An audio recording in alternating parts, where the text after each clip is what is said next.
Não sei nem o que falar depois dessas palavras aqui, gente. Fico até nervoso, fico até nervoso. Ó, só tenho a agradecer. O Mirig, desde que ele chegou aqui na igreja também, eu posso falar, um homem que cada dia que eu converso com ele parece que eu aprendo uma coisa nova. Um homem que sabe muito, tem muito conhecimento da palavra de Deus, muito conhecimento da vida. Desejo tudo de bom para ele e para a família dele nesse momento. Vamos lá, né? Para encerrar então a segunda temporada da nossa série Textos Fora de Contexto. Não, encerrar a segunda temporada. Não, a segunda. Encerrar a segunda. Estou encerrando a segunda temporada da nossa série. Não, eu vou encerrar. Pedi para o pastor trocar a ordem para fazer as honras. É as honras de terminar. Vamos lá. A gente vai abrir no nosso versículo tema de hoje. Um versículo que talvez alguns conheçam, talvez outros não. Já está aqui na tela, né? O homem da mídia sempre... Nem precisei falar qual o versículo, já... Nem precisei falar qual o texto, que já... Nosso texto de hoje está em Isaías, capítulo 54, versículo 15. Vamos fazer a leitura já, calma rapidinho. Quem estava aqui na primeira temporada lembra, né? Para eu pregar tem que ter um galão de água aqui de 2 litros. Eu paro de 5 em 5 minutos, eu tenho que tomar água, gente. Minha garganta ela seca com muita facilidade. Então vamos lá. Isaías, capítulo 54, versículo 15, diz o seguinte: Se alguém a atacar, não será por obra minha. Todo aquele que a atacar cairá diante de você. Então vamos lá. Antes de tudo, eu queria perguntar para vocês, quantos já tinham ouvido falar deste versículo? Levantem a mão quem já tinha ouvido falar, Isaías 54, 15. É um versículo, por estar um pouco mais para trás, é um pouco menos conhecido realmente. E assim, quando eu vi, eu até estava conversando com um pastor umas semanas atrás, né?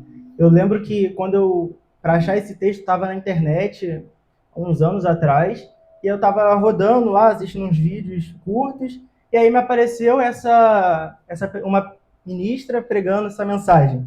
Só que aí estava uma coisa muito agressiva, e eu não esqueci disso até hoje. Eu fui até tentar procurar, achei diversas outras mensagens dessa palavra de forma errada, mas de uma forma que eu lembro de ter visto. E eu fiquei pensando, gente, tem gente falando esse versículo errado. E não aqui dentro, graças a Deus, mas irmãos aí afora estão ouvindo esse versículo, estão entendendo algo completamente diferente do que ele é. E eu pensei, então vou falar sobre ele. Ele não é um versículo, o Senhor meu pastor nada me faltará, porque é um versículo amplamente conhecido, mas é um versículo que as pessoas tiram do contexto. E aí, pensando nisso, eu trouxe esse versículo. E aí, mais pra frente, eu vou trazer o exemplo do que eu lembro mais ou menos de ter visto no passado, né? Mas antes, vamos falar um pouco do livro, do contexto do livro. Vamos falar um pouco do livro de Isaías. Alguém sabe me responder quem escreveu esse livro? O livro de Isaías foi escrito pelo profeta Isaías. Ele foi escrito mais ou menos 700 anos antes de Cristo. Ele escreveu para o povo do reino de Judá e os habitantes de Jerusalém. E por que esse livro foi escrito? Isso é importante. A gente tem três temas principais dentro desse livro: o juízo divino, a consolação e a esperança, e a promessa do Messias. A gente cantou aqui, a gente vai ler também, a gente falando em Isaías 53, né? Ele não tinha qualquer beleza ou majestade para nos atrair, nada havia em sua aparência. A gente vai ler isso aqui e eu vou entrar mais a fundo nesse texto, porque ele é muito importante para o nosso contexto. Então vamos lá. Vimos por que foi escrito, quem escreveu, quando escreveu, e o capítulo 54 em específico, ele está dentro do grupo de Consolação e Esperança, e ele aponta uma restauração de Sião, uma promessa que foi feita lá atrás, mas ainda se encontra em cumprimento até os dias de hoje com Cristo. Então, vamos entrar no desenvolvimento. O que eu lembro de ter visto no passado, eu até anotei aqui, porque minha memória ultimamente anda muito ruim, quem está comigo no dia a dia sabe. O que eu lembro de ter visto? Eu lembro da pessoa ter um vídeo, né? A pessoa começava, ei, você, Deus tem uma palavra para o teu coração hoje. Aí a pessoa pegava e assistia. Aí ela falou, porque em Isaías 54:15 diz, se alguém te atacar, não será por obra minha. Todo aquele que te atacar cairá diante dos teus pés. Você não será envergonhada. O Senhor colocará por terra diante dos teus olhos os seus inimigos. Isso foi o que eu vi sendo dito no passado, uma pessoa na internet falando para o mundo todo, né? Porque a internet a gente sabe que corre solta. E não é isso que o texto quer dizer. A gente vai entender o que ocorre exatamente nesse versículo, porém, para isso a gente tem que voltar um pouquinho a entender. A gente vai voltar primeiro para o capítulo 54, versículo 1, que já está aqui, que diz o seguinte. O pessoal da comunicação tá que tá. 54:1 diz o seguinte: regozije-se, ó estéril, você que nunca teve um filho, e rompa em gritos de alegria e júbilo, você que nunca esteve em trabalho de parto, porque muitos são os filhos da mulher abandonada, mais do que daquela que tem marido, diz o Senhor. Alargue o lugar da sua tenda, estenda bem as cortinas das suas habitações. Não o impeça, estique as suas cordas firme as suas estacas. Porque você se estenderá para a direita e para a esquerda. Os seus descendentes desapossuarão nações e se estabelecerão nas cidades abandonadas. Não tenha medo, você não sofrerá vergonha. Não tema constrangimento, você não será humilhada. Você se esquecerá da vergonha da sua juventude e nunca mais lembrará da humilhação da sua viuvez. Pois aquele que a fez é o seu marido, o Senhor dos Exércitos, é o seu nome, Santo de Israel, é o seu Redentor. Ele é chamado o Deus de toda a terra. Aqui a gente tem um pouquinho do contexto do capítulo 54. A gente vê que Deus, nesse versículo, ele traz uma mensagem de conforto e alegria. A gente está naquele meio, no segundo tema de Isaías, que fala realmente sobre esperança e consolação. E aqui Deus ele traz uma mensagem de conforto, né, para os israelitas. O Isaías aqui, ele anuncia um tempo futuro de restauração para um povo que experimentaria tempos difíceis. Deus, nesse versículo, ele fala que eles devem se alegrar e faz uma comparação onde a relação com eles é como um matrimônio. Por isso ele usa o termo de esposa e marido. E aí, para entender por que a gente chegou aqui, com Deus consolando, a gente tem que voltar mais um pouco. Só vou pedir um momento para tomar uma água.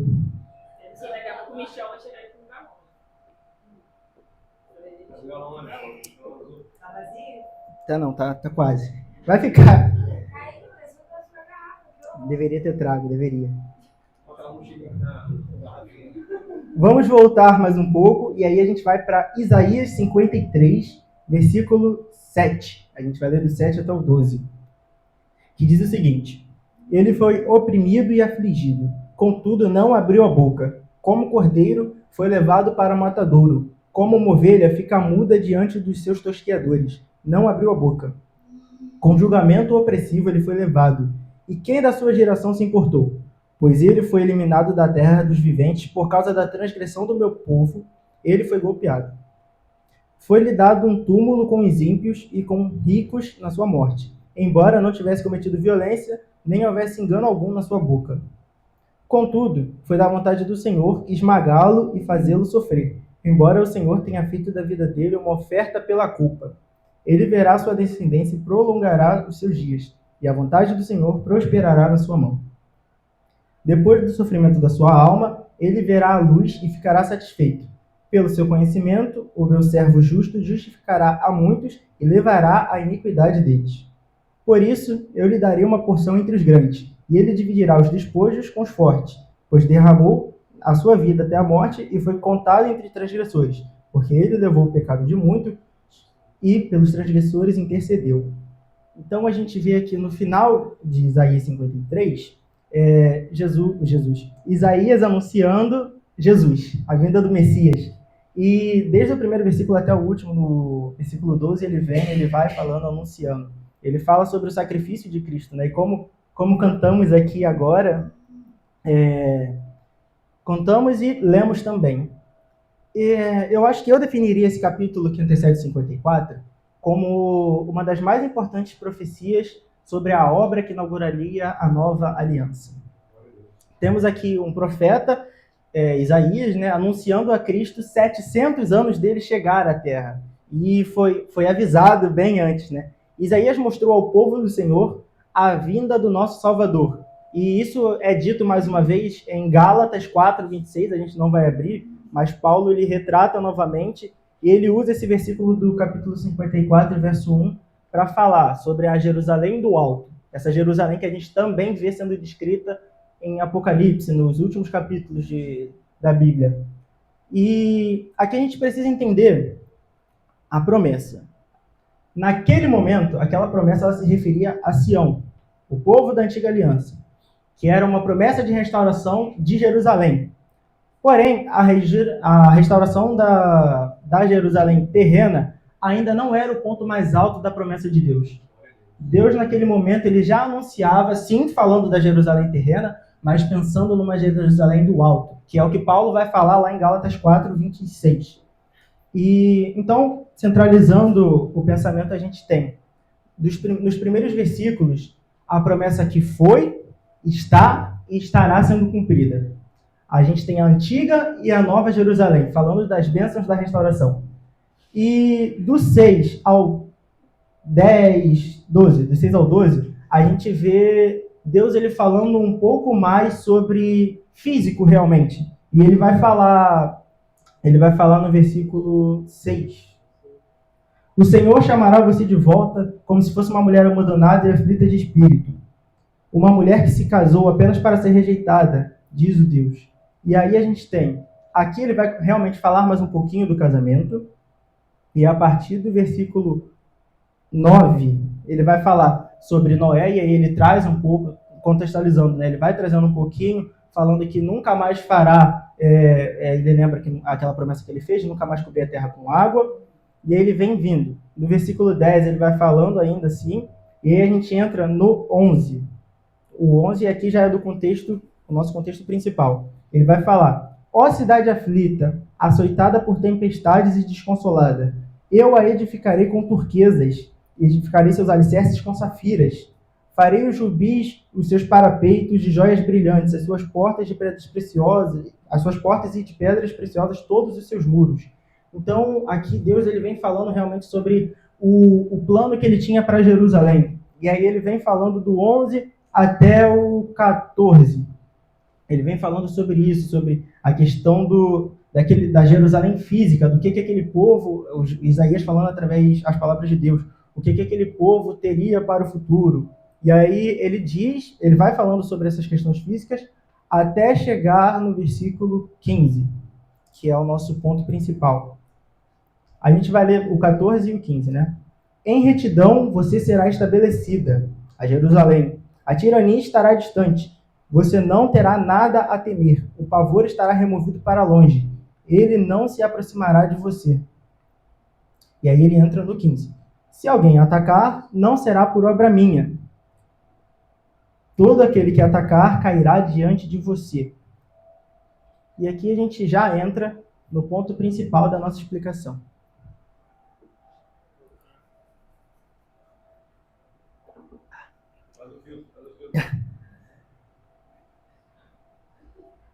Aqui a gente entra no ponto principal da exposição. Muito obrigado, pastor. Pegadores da galáxia. Aqui do 11 até o 13, Deus vai falando sobre a restauração de Sião, e ele usa ali a cidade também para falar do povo.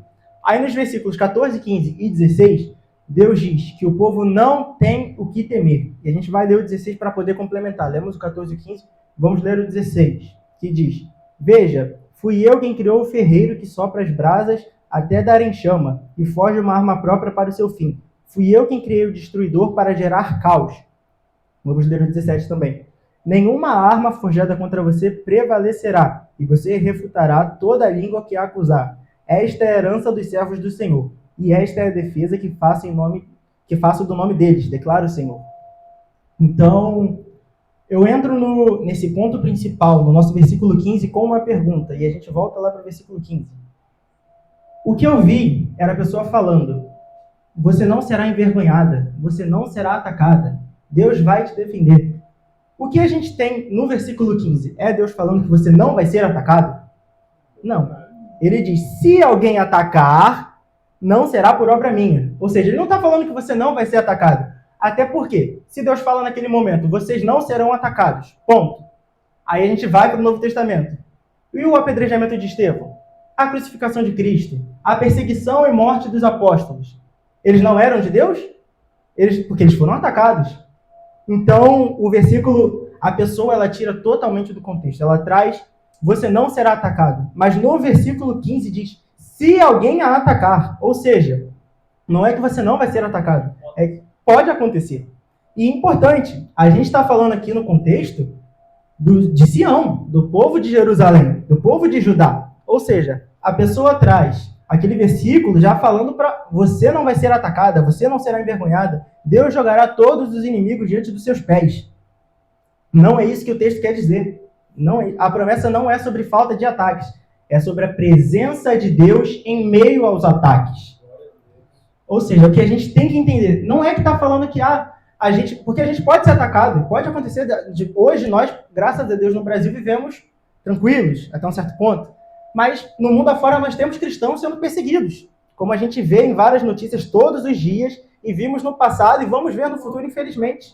A perseguição, ela acontece. Então não é que nós não seremos atacados. O versículo não quer dizer que físico, não quer falar sobre, você não vai ser atacado fisicamente. Ele está querendo lembrar da presença de Deus em todos esses momentos de ataques. Ou seja, por isso que no versículo 16, Deus diz, veja, fui eu quem criei o ferreiro. Eu estou atrás de quem cria as armas. Não quer falar sobre físico, ataque físico, mas sim a presença de Deus. Porque por trás de quem te ataca, ainda tem o Criador. Então a gente não tá. Esse versículo ele não quer lembrar sobre ataques físicos que você vai sofrer. Você não vai sofrer. Não está querendo dizer que você não vai sofrer. Está querendo dizer que, mesmo em meio a ataques, perseguições e tudo isso que a gente vê hoje em dia, lembre da presença de Deus. É sobre isso que esse texto quer falar. E a gente entra na parte B do versículo 15, que ela vai dizer: todo aquele que atacar cairá diante de você. É interessante que em outras traduções vai falar realmente sobre inimigos.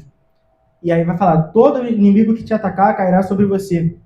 E aí a pergunta principal, quem é o nosso inimigo? É o vizinho que fala mal da gente? É o vizinho que xinga a gente? É o nosso colega de trabalho que fala isso, disso, cria contenda contra a gente? Não. Nosso inimigo não são as pessoas. Nosso inimigo é o diabo. E aí a gente vai lembrar que Paulo vai falar no Novo Testamento que a nossa luta não é contra a carne e sangue, mas sim contra as potestades e os principados do mal. Então, a gente tem que lembrar disso. Quando o versículo vai falar em outra tradução, numa tradução mais antiga, sobre os inimigos, não quer falar que é o vizinho, é o colega, é A, B, C, ciclano, fulano. Quer falar sobre o diabo. Então, como vai dizer em Apocalipse, né, que o diabo será derrotado. Não estamos falando sobre, e esse é o principal ponto, porque as pessoas podem tirar esse versículo do contexto, trazendo para algo, aquela pessoa que fala mal de você, X, Y, mas não é sobre isso que a gente quer dizer. O nosso inimigo é o diabo. Quando a gente diz, aquele que te atacar cairá diante de você, a gente não está querendo falar sobre pessoas. Para a gente hoje não é pessoas, é o diabo. E o versículo 17, ele ajuda, ele explica, ele mostra que nenhuma arma, ele vai falar, né? Nenhuma arma que será forjada contra você prevalecerá. E aí vamos lá. Esse versículo 17 também pode ser tirado do contexto. Porque se a gente pega e fala, tá vendo? Vão tentar fazer isso com você, mas não prevalecerão. Não quer dizer de novo sobre algo físico, mas sim sobre algo espiritual. E aí a gente lembra de novo de Estevão. Estevão, ele foi apedrejado, ele foi atacado com pedras, porém, na sua morte, antes de morrer, o que ele vê? Ele vê os céus abertos. Então a gente não está falando sobre físico, a gente não está falando sobre nenhuma arma física que for forjada prevalecerá. Mesmo que prevaleça, a gente morra, está querendo falar sobre algo divino, algo espiritual. Nada que for forjado aqui vai afetar a nossa vida no fim. Então, por exemplo, se alguém vem e, Deus me livre, me dá um tiro, se eu for para o céu, é isso que importa. Eu vou para o céu e é isso que importa. Não quer falar sobre aqui terreno, mas sim sobre algo espiritual.